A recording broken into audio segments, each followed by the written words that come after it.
They say that being successful on YouTube is mostly luck. They also say that O.J. Simpson's acquittal in 1995 was based solely on the fact that the glove didn't fit and not on the fact that 99% of the prosecution's evidence in that case was total bullshit. Both are demonstrably false. Today, I would like to refute the former misconception. What's up guys, it's Thorn here and welcome to my 100 subscriber special. Anyway, I am a Let's Player, for those of you who are new to my channel. If you're not new to my channel and haven't figured that out yet, then I feel sorry for you. I uploaded my first video on May 14th, 2018, and here I am, 242 days later, as of the time of this recording that is, and I've already reached the 100 subscriber mark. Now, getting your first 100 subscribers in your year is generally considered to be on par with the average rate of YouTube growth these days, but I consider myself to be a cut above the rest because I'm getting my first 100 subscribers in the first year in the Let's Play market. The gaming community on YouTube is already overbloated, but the Let's Play market is an overbloated community within an overbloated community. It's overbloated squared, so I'd say I'm doing alright for myself, all things considered. I have certainly faced some adversity in growing my channel. One of the most venomous comments I ever got from someone was on a Reddit thread where I was asking for advice on how to grow my channel. It came from a guy with the username of King of Pomerania, and I'm not even going to read this comment for you because it is so vulgar that it honestly made my jaw drop when I first read it. I'll just let you guys read it for yourselves and get the same experience as I did when I first saw it. Oh my God. However, that's just something you need to be prepared for if you plan on entering any field that is in the public eye, including but not limited to being an entertainment-focused quasi-celebrity on YouTube. I'd like to play a clip from a video from one of my personal favorite Let's Players on YouTube, Chris Denker. This clip is not from one of his Let's Plays, but is instead from a compilation of him reading meme comments. Bitch! You know what this really means? Actually, let me get a little closer. A video of mine. A video of a video game. Me talking over a video game. Triggered this type of reaction in you. Think about that for a second. This is the reaction that you got by watching a video about a video game, bro. You know what that means? That means that I created something that triggered an emotion in you, an emotional reaction, any sort of reaction at all. Guess what that means? As an entertainer, guess what that means? It means I fucking win. Thank you. That's basically my response to the haters. YouTube is kind of like pro wrestling. Even boos are still preferable to dead silence. It has been confirmed through controlled experiments that giving a video a thumbs down on YouTube actually causes the video to be algorithmically promoted above a video that gets no thumbs rating at all else being equal. I'll provide a link to one such controlled experiment in the description of this video if you guys are interested. So basically, your ability to take hate and brush it off is going to be critical to success on YouTube. That's certainly a big hurdle to overcome. But what about the thing you all came to see when you saw the title and thumbnail for this video? The evidence I promised that success on YouTube is not luck. A lot of people often complain that success on YouTube is a catch-22. You need to already be successful in order to get algorithmically promoted, and so small YouTubers just aren't getting a fair shake. Well, in the spring of 2018, YouTube launched its YouTube Studio Beta, basically an updated version of their analytics page. In addition to providing an aesthetic overhaul to the analytics, they also gave us access to two new pieces of data that the old analytics didn't show: impressions and click-through rate, or CTR for short. These two new pieces of data, in my opinion, put the kibosh on the commonly held misconception that success on YouTube is mostly luck-based. Impressions are the number of times YouTube shows your video's thumbnail and title to a potential viewer. Sometimes on YouTube's homepage, sometimes in the suggested videos, but for a small YouTuber, the most common source of impressions is going to be search results. The CTR is the percentage of those impressions that actually result in someone clicking on your video and watching even a second of it. In other words, we now have verifiable proof in our own analytics page that YouTube is indeed giving us the opportunity to get views. But the key word there is opportunity, not success handed to you on a silver platter. If you have 200 impressions in a day, but you only have 1% CTR, then you're only going to get 2 views for that day. But that's 200 views you could have gotten if you had convinced everyone who saw your video to click on it. Your failure to get those other 198 views is not luck-based. It's because you didn't have a very enticing thumbnail and video title. That's not luck. That's just you sucking at making YouTube videos. Now, some of you might think to yourself, well, small YouTubers just don't get enough impressions to actually make it. It's still a catch-22 because how many impressions we get is still luck-based. No, shut up. You're being a little bitch. You don't need a lot of impressions at first in order to convince YouTube to give you a snowball effect. As long as YouTube gives you even one single solitary impression for any given time period, you have the opportunity to get up to 100% CTR. If you can get a high CTR in an average view duration, that is, the majority of people who do click on your videos and find it engaging enough to watch a majority of the video's length, then YouTube will reward you with more impressions. It won't happen overnight, but I sit here before you as living proof that it does indeed happen. So shut up, stop making excuses, and get a higher CTR. If people just don't find your thumbnail and title enticing, that's not luck. That's just you not knowing how to do thumbnails and titles. There are already hundreds of videos on YouTube that teach you how to make good videos and titles, so I won't go into detail here, but suffice it to say, anyone who says that getting big on YouTube is primarily luck are either grossly misinformed or they're just making excuses. So how am I able to keep pace with YouTube's average in terms of channel growth despite being in the Let's Play business, which is one of the most over-bloated niches on YouTube? Well, one thing that gives me an edge over the other Let's Players is that I know how to promote my YouTube channel properly. Everyone says not to simply spam your channel. Some people I have spoke to don't really seem to understand the difference between spamming and legitimate promotion. So to help you guys understand the difference, let me give you 2 examples of me promoting my videos in the comment sections of other YouTube videos and doing it the right way.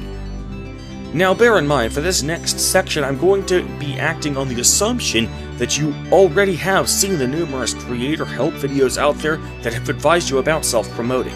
So if you haven't already seen any of them, I recommend going into the description of this video, finding the table of contents, and clicking on the next section of this video, since you probably aren't going to be interested in this section. The first example I'd like to use is a comment I left on a video made by YouTuber TheEpicNate315. He does multiple series on YouTube. One of them is 5 Things You Didn't Know You Could Do in Skyrim. In part 11 of that series, I posted this comment. Now, as you can see from that comment, I plug one of my Let's Play videos. Specifically, I plug part 11 of my Skyrim Let's Play in there. However, I don't just randomly plug the video with no context. I promoted my video the right way.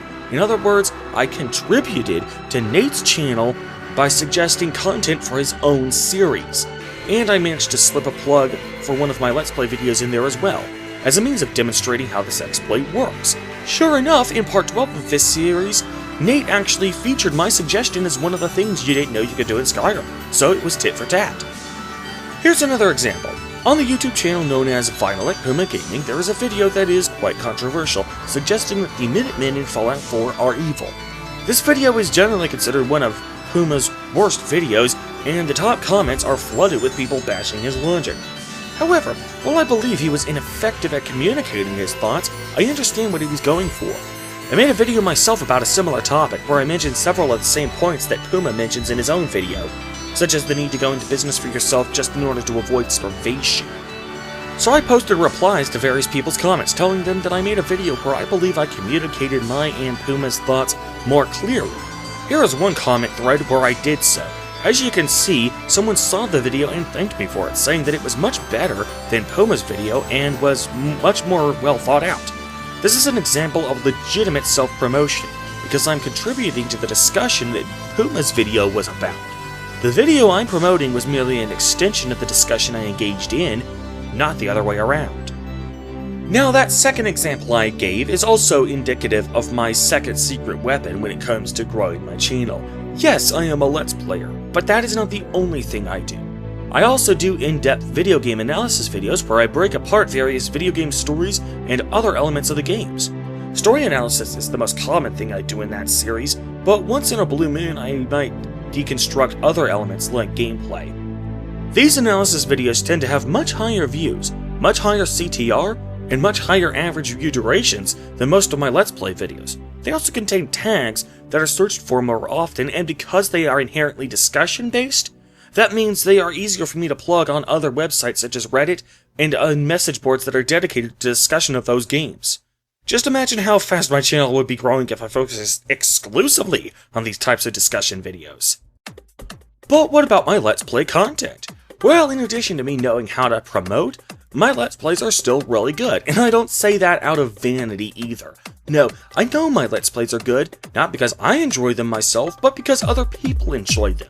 People who comment on my videos tend to give generally positive feedback on them.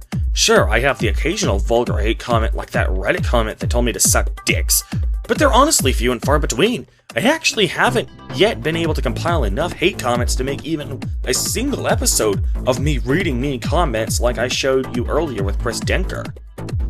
To prove to you that other people enjoy my Let's Play content, here are just a handful of comments that I have received about my videos. Each comment will be on screen for 5 seconds, allowing you to pause the video, take as much time as you want to read the various comments, and then use the left and right arrow keys on your keyboard to switch immediately to the next set of comments. Are you ready? Okay, here we go.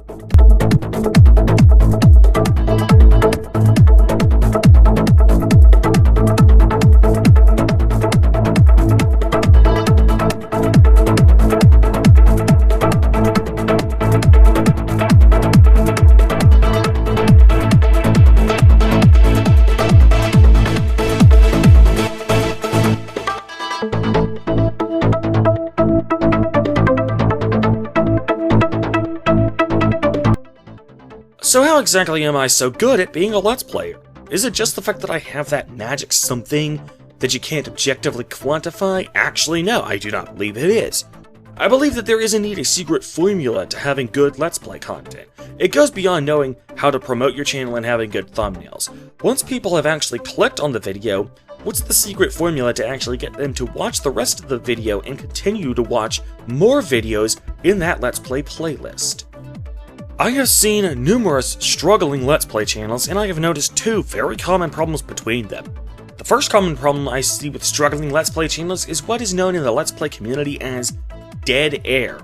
The thing that makes a Let's Play video, well, a Let's Play video, is the commentary. Without commentary, it's just gameplay footage, and as a Let's Player, you need to make sure that there is commentary in nearly every second.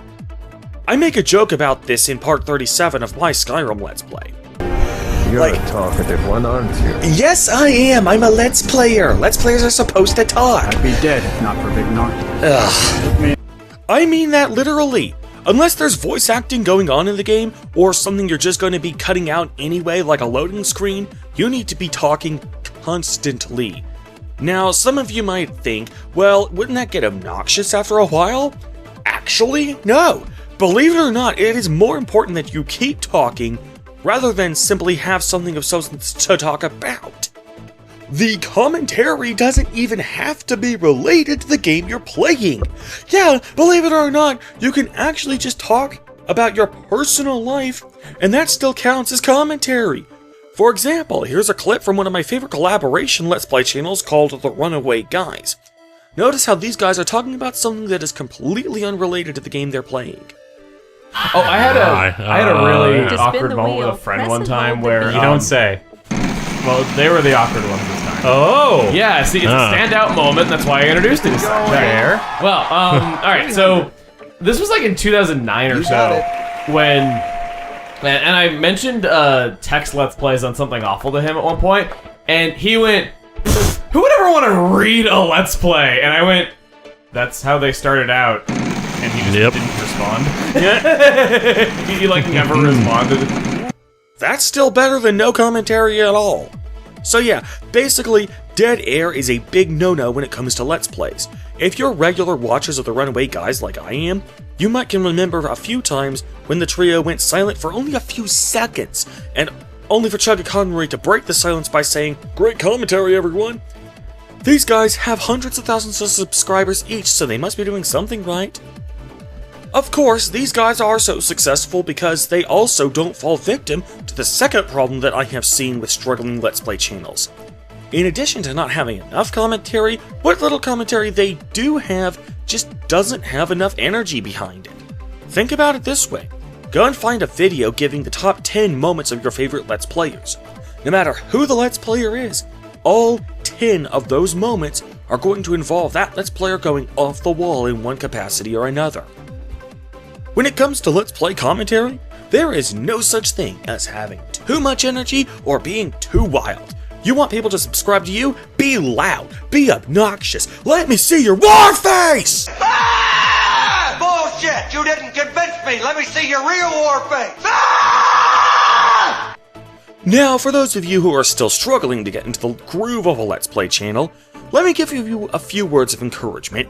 Even the biggest Let's Players on YouTube today did not just start out being over-the-top goofballs they are today.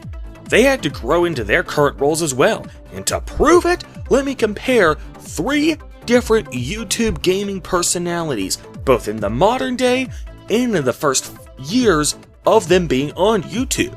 I want to show you just how far they've come when it comes to having buttloads of energy in their commentary. Chris Denker, modern day. Danger with a barrage of strikes! I think he might have knocked him out cold! Somebody should check on Cole Quinn! Chris Denker, year 1. What's up, everybody? This is the Dank, and welcome to the debut episode of the Subscriber Challenge. Chuggaaconroy, modern day. This is actually a standalone adventure with no relation to that other than taking the art style and turning it up to 19! Chuggaaconroy, year 1. Okay, let's get back to another exciting edition of Let's Play Earthbound. My name is Chuggaaconroy. Let's get back into this. Masayanella, modern day. Takes a little bit of getting used to, actually. Evening, Mario, it's nighttime!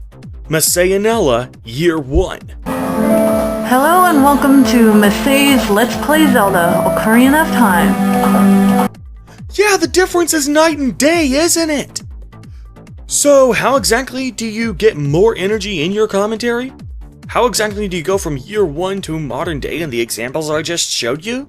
Well, honestly, it's just like any other skill. It ultimately comes down to the 3 P's of getting good at literally anything in your life. You all know what those 3 P's are. Practice, practice, and pizza. That 3rd P is the most important. So before I close out this subscriber special, I'd like to take a quick moment to give a quick shout out to some of my most loyal subscribers.